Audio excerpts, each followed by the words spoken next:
I'm Erin O'Hara, Executive Director of the Tennessee Education Research Alliance. And I'm Laura Booker, Executive Director of Research at the Tennessee Department of Education. And this is episode 5 of the 10th Period. So Laura, I'm really, really excited about this episode. I feel like it's a special episode. We're talking about a recently released report from TERA on school turnaround in Tennessee that looks at 5 years of data on the Achievement School District and innovation zones and priority schools. That's work that's been done over years by Gary Henry here at Vanderbilt and Ron Zimmer, who's at Kentucky. But what I'm most excited about is that I feel like we've got with us between Gary and then the Commissioner of Education, who's appearing on this podcast, and Sharon Griffin, who was in the innovation zones in Memphis and is now the superintendent of the Achievement School Districts. I feel like we have education superstars in the room with us today, and I'm really, really psyched about it. Yeah, that position, director of the Achievement School District, is definitely one of our more high-profile director positions in Tennessee. And both the commissioner and Sharon Griffin have been featured in many a news article in the day. These are the people that basically anyone who might work, certainly in education policy in the state, but probably also in a lot of schools. Actually, these are names that they would know. I know. I have a good friend who's a teacher here in Metro Nashville, and she occasionally texts me when she sees the commissioner out and about at dinner and things, because right. The commissioner, she's a celebrity to those who are in education in the state of Tennessee, and actually to people like Candice McQueen and Sharon Griffin.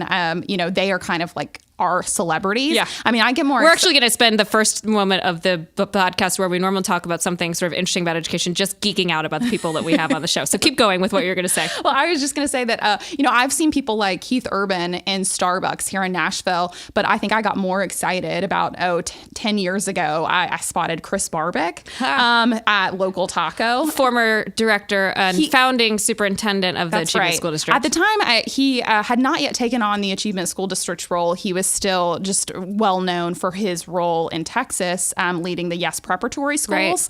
Right. So he was very well known to me at that point in time, and I recognized him. And I'm like telling my husband, "That's Chris Barbick. He's like an education superstar." Yeah, right. So interesting enough about Chris, he actually was the speaker at my graduation from the master's program here at Vanderbilt. And at the time, I thought, "Oh wow, here's a guy who's like." He was, not to date myself, but this was it was more than 10 years ago. I'll just leave it at that. And he was being recognized for the work he had done at Yes Prep. And I was thinking, oh, wow, that's what I have to aspire to. Great work starting the Achievement School District, leading the Achievement School District. Sharon, I've heard about for years. The Shelby County. We'll talk about this a little bit on the podcast, but the Shelby County iZones among the most successful of the innovation zones broadly. And as Gary's research shows, the innovation zones actually sort of match success in some of the most impressive turnaround work that's been done in the nation. So Sharon, truly a superstar, not only in Tennessee, but actually I think nationally. That's right. School leaders in Indianapolis, Washington, D.C., they have all come from across the country to basically follow Sharon around and see the work that she's been doing in the school districts, in the schools in Shelby County. A shrewd and savvy move by the Commissioner of Education to hire her as well. So really excited to have the Commissioner of Education here as well. I'm excited. I think, Laura, we'll probably just go ahead and get started here in a minute. So excited to have Gary Henry, who is the researcher who has led the work that's been done at the Tennessee Education Research Alliance on school turnaround over the last 5 years, and Sharon Griffin and the Commissioner of Education. So let's jump in with Gary.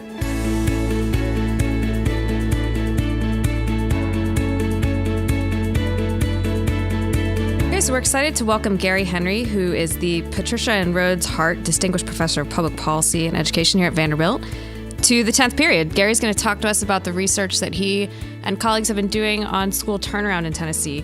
So Gary spent the last 5 years working with Ron Zimmer, who was formerly here at Peabody and is now at the University of Kentucky, and 2 fantastic graduate students that I didn't want to not mention, Adam Coe and Lam Pham. And the work that they've been doing, Laura, as you know, too, has been among some of the most influential research that we've done with TERA in Tennessee over the last couple of years.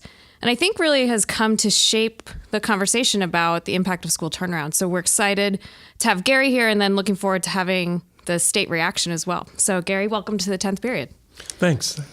It's great to have you here, Gary. And before we dive into the research findings, could you tell us a little bit about how you got started researching here in Tennessee around school turnaround? Well, before I came to Vanderbilt 6 years ago, I was working in North Carolina, and I had been doing work on turnaround schools, partially motivated by the fact that when the busing dropped as an option for desegregating schools, we saw these large concentrations of minorities and economically disadvantaged kids in schools in urban and rural areas. And knowing that we were going to have a policy solution so that those students could get served in the way that would best meet their needs, we began to get very interested in school turnaround. And then it also came forward with school improvement grants from the federal government, as well as Race to the Top and First to the Top here in Tennessee. So to me, it's the most significant problem facing education today is how we begin to take these schools that have some natural challenges to them in the way schools operate. For instance, teachers tend to migrate out of lower performing, more challenging environments into environments that are less challenging on a day-to-day basis. And so I thought it was the most intractable problem in education, and it seemed like a good way to spend my time. Gary, I want to talk a little bit about, you all have spent, as I said, 5 years doing research in Tennessee. 2 years ago, you released a report talking about the first 3 years of school turnaround, the Achievement School District and the innovation zones in the state. Can you summarize just a little bit for us about what you found 3 years ago, what this recently released report says, and sort of what you see as the differences between the two? Right. So 3 years ago, we released a report, and it was a very interesting report in terms of the findings. Not at all what we thought we would see when we came to that point, but what we found was that Tennessee had engaged for those 3 years in probably the boldest way in the nation for trying to turn around these lowest performing schools. And they had two very distinct models.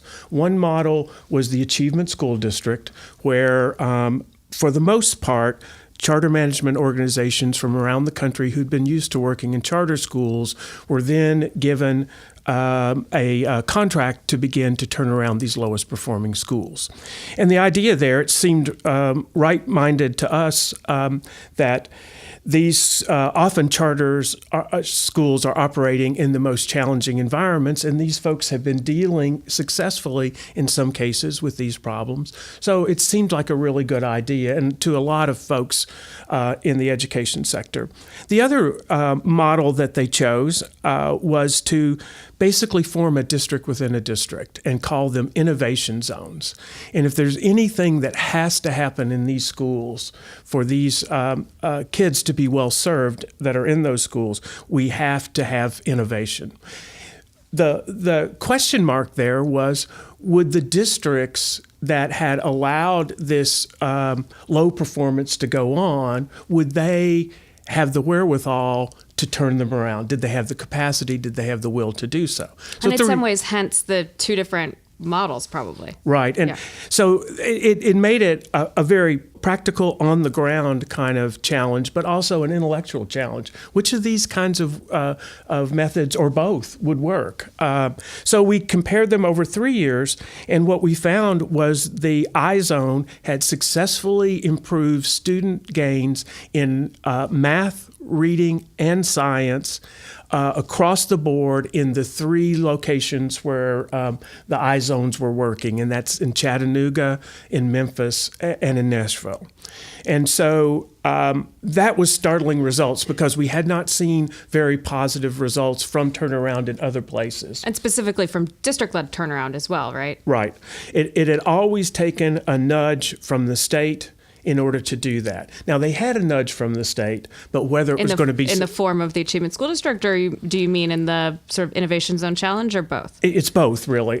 They had the pressure from the ASD that if things didn't go well, they could move these schools into the ASD, but they also had direct pressure from the state and guidance from the state about what they needed to take care of. For instance, one feature in the iZones was recruitment and retention and performance bonuses for teachers and other building personnel, including principals. So they had some pressure, and it seemed to work. On the other hand, when we looked at the ASD findings, we found that they did no better or no worse than the other schools that were similar to them in terms of being low performing and having the same kind of challenging context in which they were working. Schools known as priority schools. Priority schools Yep. is the label that we use. And that's the comparison point, right? You're comparing all priority schools to schools that had the iZone intervention and schools that had the ASD intervention. Is that correct? Right. Okay. And so we're comparing both the iZone and the ASD to the same group of schools that did not have the intervention. We saw the positive effects, as I said, And with what were iZone. some of the sizes of those impacts in the iZone in terms of student achievement gains? Well, the smallest one, to put it in a comparative sense, the smallest one we saw in any subjects over 3 years was as large as as reducing class size from 25 to 14, and the largest was twice that large. So in other words, we were seeing effects that were quite substantial, and they were in line with the other turnaround programs in the country who were doing turnaround work. Yeah, so basically the press in this have often said that as an experiment, the ASD has failed and that the iZone is a better way to think about turning around our lowest performing schools. How would you frame this, or how would you describe that reaction or react to that? So I think it's an important point to take stock in where we are and how we got here. So when we issued our 3-year report that I just talked about, we had an open question.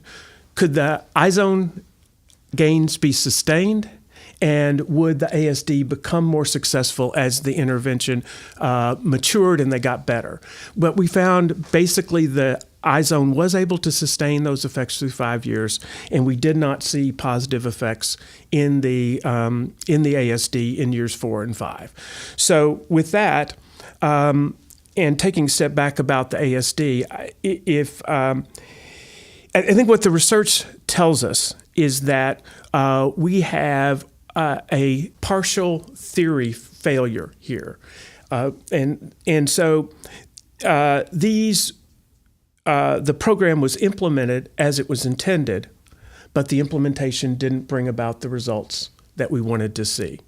So I still believe that if innovation becomes key to the ASD, it can still play a powerful and strong role. But I believe that there are underlying barriers to the success of these schools that weren't being attended to with the charter management organizations. So a couple of those. Yeah, can you say a little bit more about what you mean by that? A couple of those specifically. Charter schools manage their student population. Some of them will not admit students after the beginning of the year, and they manage very carefully, making sure that the families come into the school are ones who want to have the kinds of school experience that the charters offer. They're operating as neighborhood schools. So that means the dynamic of student mobility, which is high in these urban areas, has to be attended to. If they did not have a plan and a forethought about that, it's probably going to be incredibly difficult for them to have the same kind of results that some of them have seen. Meaning in some ways that the charter management organizations that went into the ASD, if the theory of the ASD in part as you laid out was let's engage charter management organizations to come in and take over these schools, that actually was not necessarily something that had been done in that same way before. Charter management organizations weren't necessarily in the place yet of doing full school turnaround in neighborhood school type environments. That's a little bit of the experiment. That's right, and it was it truly was an open question at the time. But the theory of change or the theory that I think has not worked is autonomy to the charter management organizations, because that was the basic thrust of what they were doing. I think they should be given autonomy to innovate, but they also, for instance, one of the things our research has shown is that they did in the ASD, they did a good job of recruiting teachers, which charters typically do, but they didn't retain them. And so there's a natural flow from the lowest performing schools to the highest for teachers, who, especially effective teachers. They often move out of these low performing environments to higher performing environment. If you're not focused on that phenomena sufficiently, you're going to lose your best teachers. And that, I think, losing teachers and leaders has really contributed. So the autonomy is the theory. I don't think is the way to move forward. Gary, what do you think are the next steps, both for the research and then what the state should be thinking about over the next 5 years?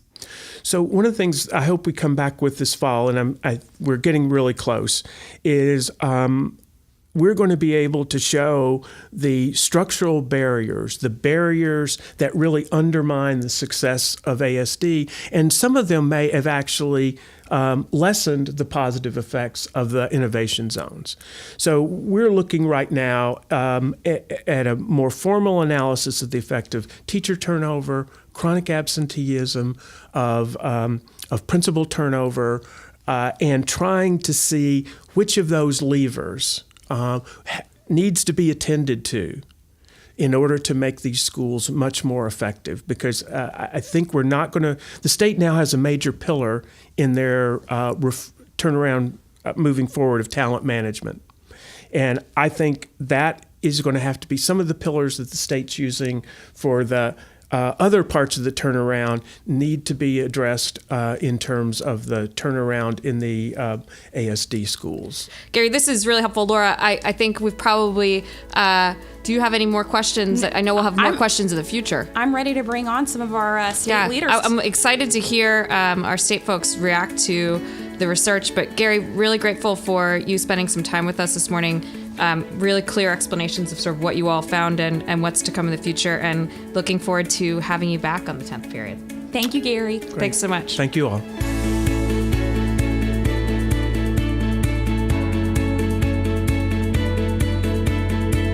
Okay, so today we're going to combine our traditional on-the-spot segment with our Department of Education segment, because not only do we have two folks here who we're really excited to have with us, but actually also we've had a little bit of integration between district and state recently with Dr. Sharon Griffin, who has joined the state as the Achievement School District Superintendent.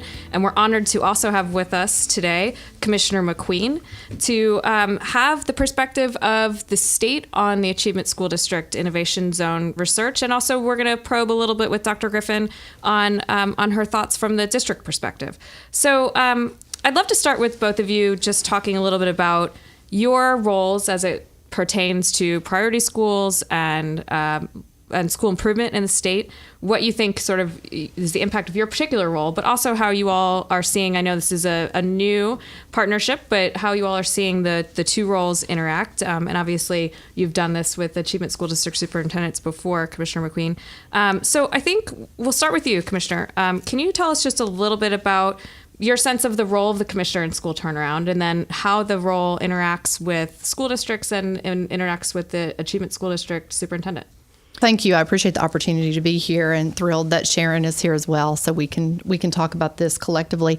At first, I think the state's role nationally is critical to school improvement. The state has an opportunity to stay focused on equity and ensuring that all students in all schools have a pathway to success. And the state's role can then really put pressure on our local districts through a variety of mechanisms, a variety of policy approaches that can keep this work front and center. The state also has an opportunity to bring more resources and support and more attention to the matter that maybe a district can't do for a variety of reasons. So our work is to create the policy environment, create the mechanisms to stay focused on the schools that are most in need, and then to create pathways through resources and other support to make sure that those are being improved over time. And so we look forward to talking more about what that looks like in Tennessee. Yeah, great. And Dr. Griffin, your thoughts on both this new role and sort of the role and the interaction? So first, thank you for this opportunity. Yeah, thank you. And I just want to say even thank you to the commissioner, because I think that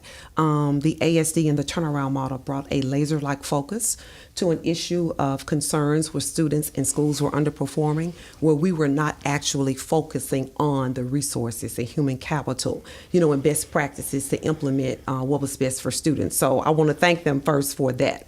I think that this particular role in serving as a former teacher, assistant principal, I was at the district level for 7 years.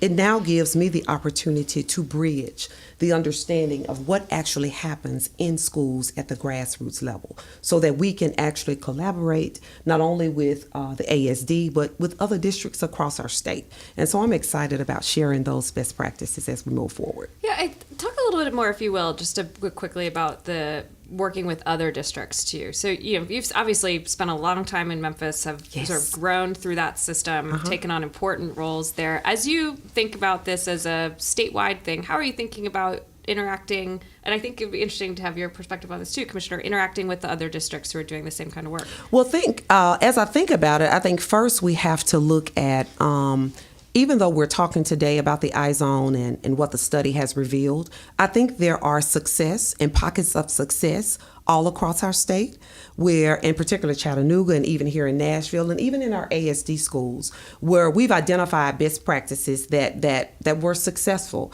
And I think as we begin to intentionally collaborate, then we can begin to share that this becomes the responsibility of all of us. And so that's the perspective that I want to bring. I don't know that the intentional collaboration has happened in the past the way that we want to make sure that it is a priority moving forward. Yeah, I would say we brought in Dr. Griffin as an assistant commissioner for our school turnaround work. So not only is she serving as the superintendent of the Achievement School District, she's serving as an assistant commissioner who has a statewide view of what school improvement should look like under the plan that we have in our Tennessee Succeeds in ESSA work. But also she has this opportunity to take expertise that she has brought already to the iZone work and is now bringing to the ASD and help be thoughtful about scale, approaches that may work in certain communities and certain policy environments that may be more appropriate and not compared to what she's already experienced and the successes and, quite frankly, the challenges that we've experienced in this space already in our state. I think that shining a light on best practices is something that we hope our internal research team at the department and working with the Tennessee Education Research Alliance that the research can support in. And I also want to hear from both of you the study that has been done by Gary Henry and Ron Zimmer and some of the other folks at Vanderbilt. What impact do you think that those studies have had on policy and practice? Sharon, I'll let you start. Well, let me first say that I think that it has shed a light on us really not having the gap exist at all. Now that they've identified that the gap can close, how do we make sure that we're implementing practices and we're supporting each other so that the gap doesn't widen in the beginning? So I'm excited about policies now as we begin to execute on resources, on staffing, human capital, how those policies are also driving how those best practices can be enhanced before a school is actually in the bottom 5% or in a low performing state. Yeah, so I thought one of the things that was so interesting in this most recently released report is that really the effects of the innovation zone work are pretty similar to those heralded, and there aren't that many of them, turnaround successes in the country. And I'd love to hear you talk in a minute, Candice, a little bit about your perspective of the research. But Sharon, you've mentioned a couple of times some of the best practice ideas. Do you have things in your head that you're thinking from both your experience and what you've seen maybe in this research or other research that you think, here are a couple of things that we really need to focus on? I think one thing that the commissioner has focused on, and I think we need to drill deep on, is high quality teachers. Yeah, we have to make sure. We have to make sure we're developing teachers, we're supporting them, but we also can't forget about the leader. And I think as we develop supports, whether that's district level coaches, whether that's building the capacity within schools, because when you start small and turn around and you have a small number of teachers and a small coaching staff to make sure they get that intentional one-on-one support, that looks totally different from scaling it up. Right. And so now we're thinking about how do you build internal capacity so if a teacher is struggling early so that we can address student achievement gaps, there is someone in the school on a daily basis that can help this teacher continue to develop. And we had Dr. Jason Grissom on last week actually talking a little bit about how we do actually have some distribution issues around our principal leadership in Tennessee with and that we're doing some more strategic work to try to get our best principals in our where most essentially needy schools. we see our least experienced principals and our least effective principals most frequently in our highest need schools, and that isn't necessarily the case in all of the sort of iZone schools or ASD schools or other priority schools, but we do see sort of across the board in the state and really nationally that's an experience. Do you want to, Candice, just talk a little bit about your perspective on what has the research brought to the practice?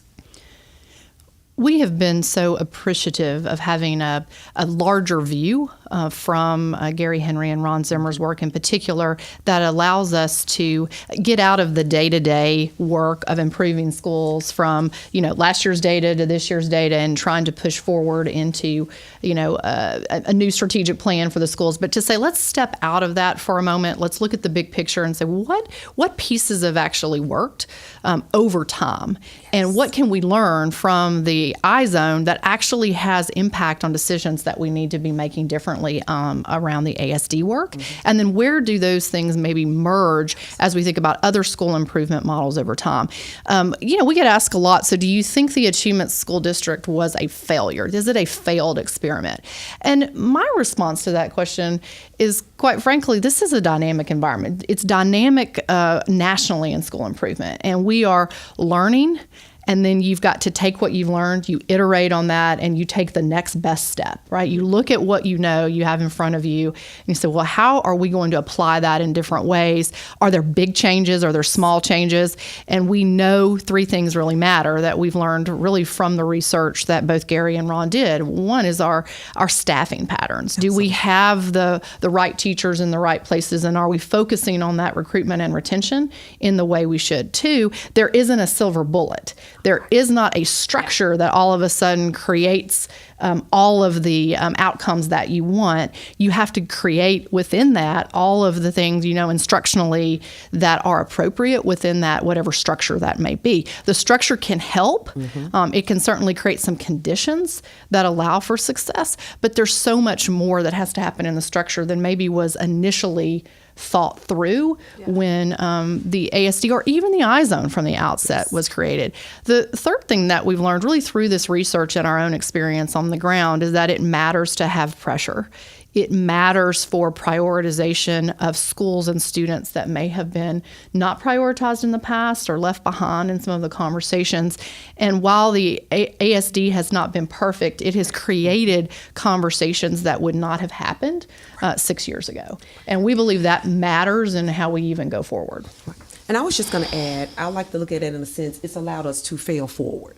And so we have to try, and we won't always win and hit the target when we try, but it is allowing us to reflect and consistently talk and dialogue about what's best for our teachers, our leaders, and our students. So I like to look at it as a failing forward process. I like the idea of failing forward. I mean, this is the idea of continuously improving and learning from our past, and that's really what research and what this is all about, right? We do this work and we try to figure out what went right, what didn't go so well, and how can we learn moving forward. And so, Candice, you talked about pressure. Gary talked a little bit about pressure. Sharon, you were in the position of having the pressure. I mean, one of the things I think that we see in the research is it's actually very hard to quantify pressure certainly in a quantitative study. Right. And we've had some qualitative work that's been done by Josh Glazer that does talk a little bit about the pressure component.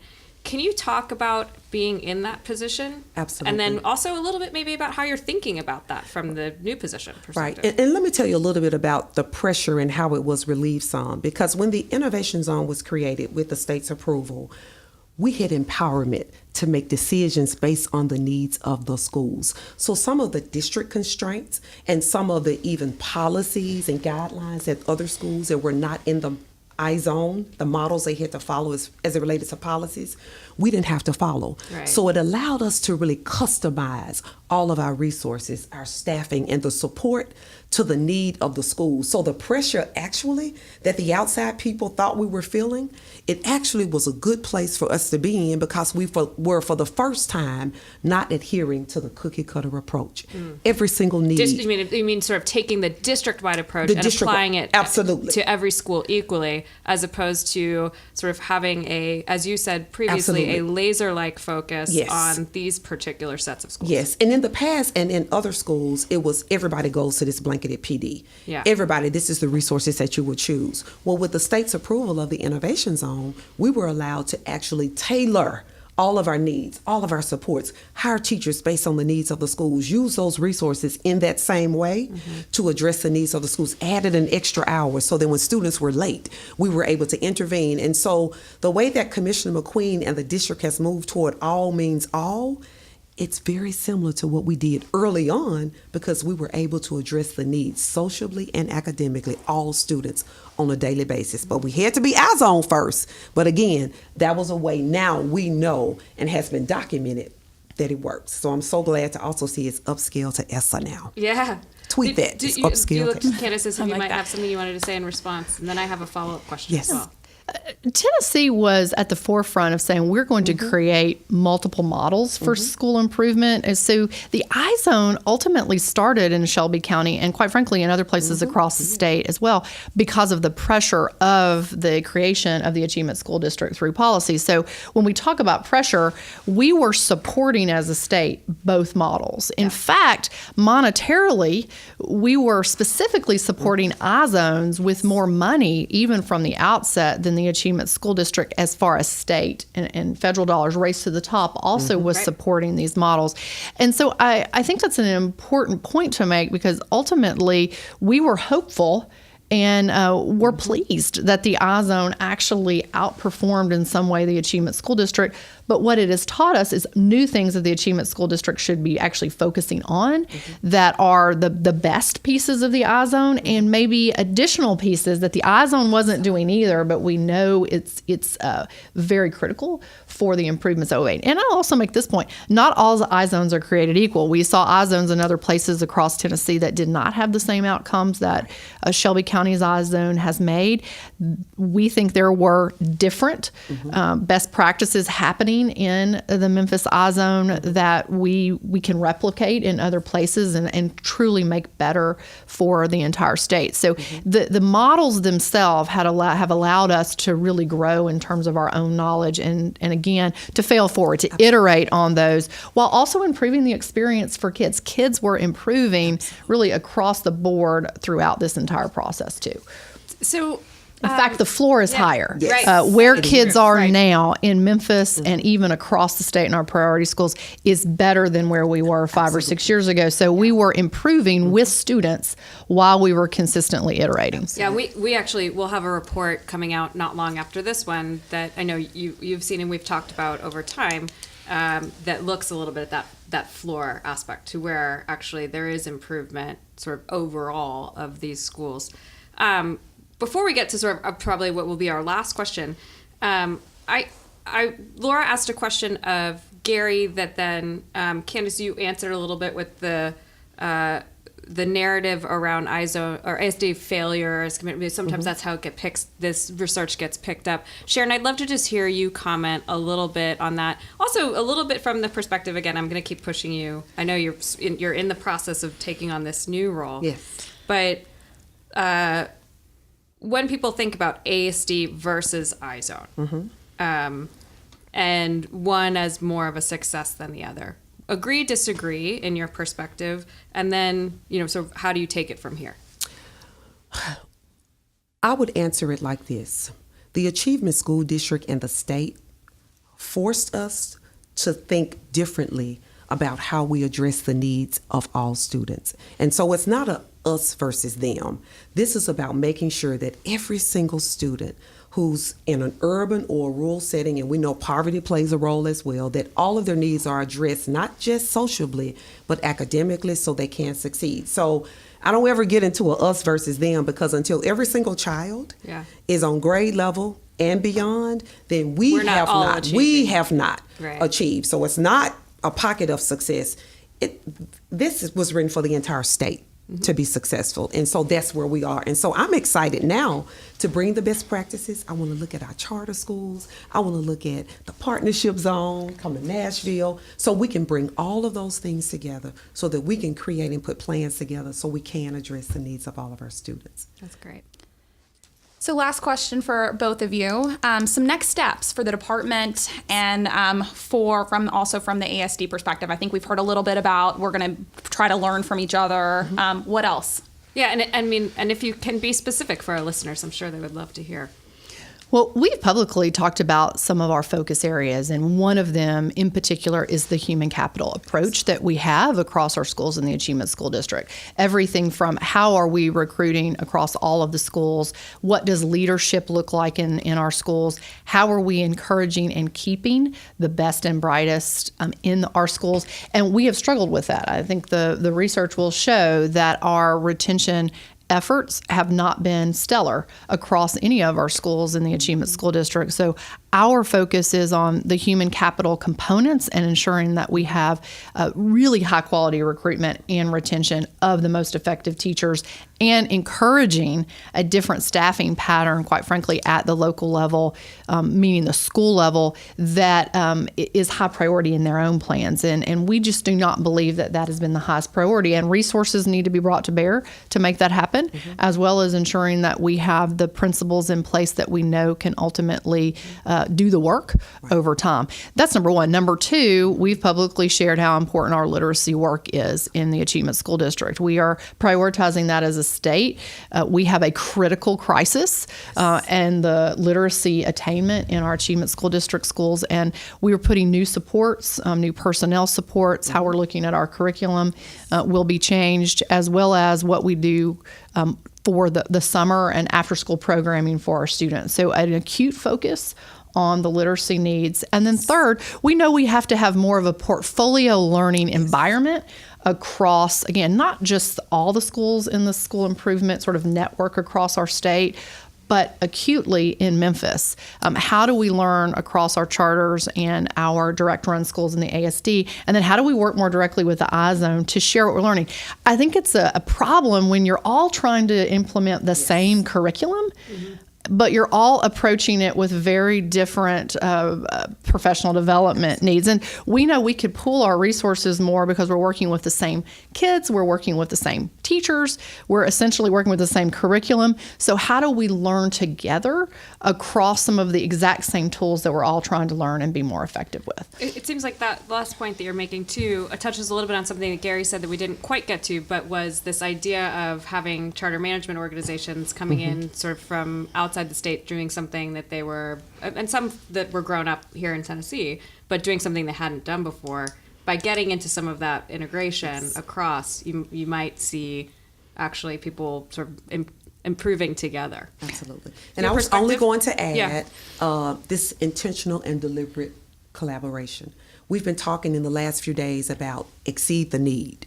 Until every single person, whether they have children or not in any of our schools, recognizes that we all have a role to play, then we cannot exceed the need. And so deliberate collaboration of our school districts, of the state, and our districts within each city, town, is going to be, it's going to be our focus. Yeah. And so you're going to see a lot of us working together, professional development, visiting schools. It's going to definitely be a road show, but a road show for improvement. I just wanted to say to you, I was really excited when the department hired you. I thought it was a very smart move for both of y'all, particularly the commissioner. She keeps pointing. Sharon, just for people who are obviously not in the room, can't see Sharon pointing at the commissioner and saying, it was all her, she did it was all her. But I'm very excited to see this next chapter. Human capital, right? Yeah. That's right. It's about human capital. See the next chapter and see sort of where, as we continue this research over time and other research and trying to dig in more on some of these best practices and hopefully help you all as you're moving along. I'm excited to see where it goes next. Thank you both for joining us today. We appreciate it. Thank you. Really awesome. Thank you so much.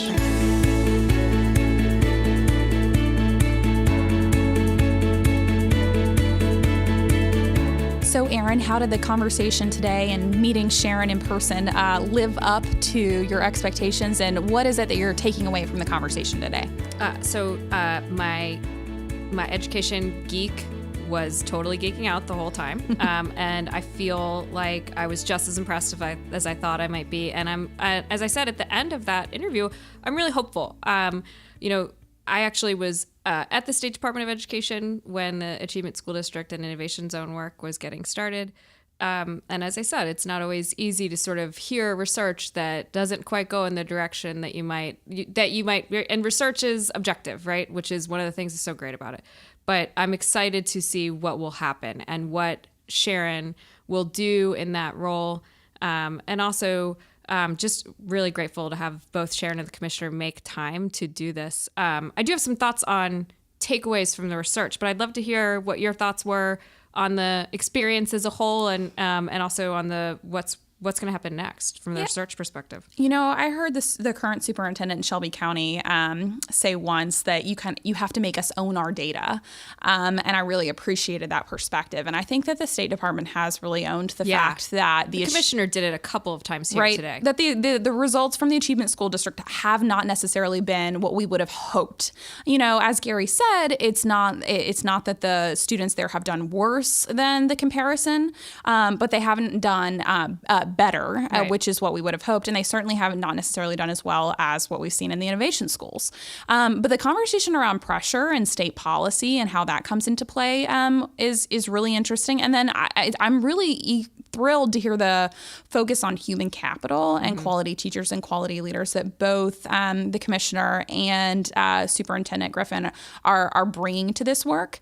And I'm also excited about this idea of an increased collaboration and conversations between our large districts who are running a lot of these innovation zones and have some of the schools in the achievement school districts moving forward. I think I've said this on a previous podcast, but I think a great role of the State Department is to act as a connector. Yeah. And it sounds like that's some of the direction that Sharon really wants to push for. Yeah, I thought that was all really, really good, informative, interesting about the way they're thinking about it, and the whole Sharon kept coming back to the connector and sort of making really helping school districts and the state to feel integrated in the work, that we're all in this together. I thought that was a really interesting point, because a lot of times these things do get pitched against one another. And as someone who'd been in that position before, she clearly doesn't have that point of view, which I think is great. From the research perspective, I was really interested to hear Gary talk about some of the things that they're seeing in the sort of ongoing research on this, which is to say that teacher turnover actually might have some impact. Again, really great that both the commissioner and Sharon are thinking about those kinds of things, about recruitment and retention.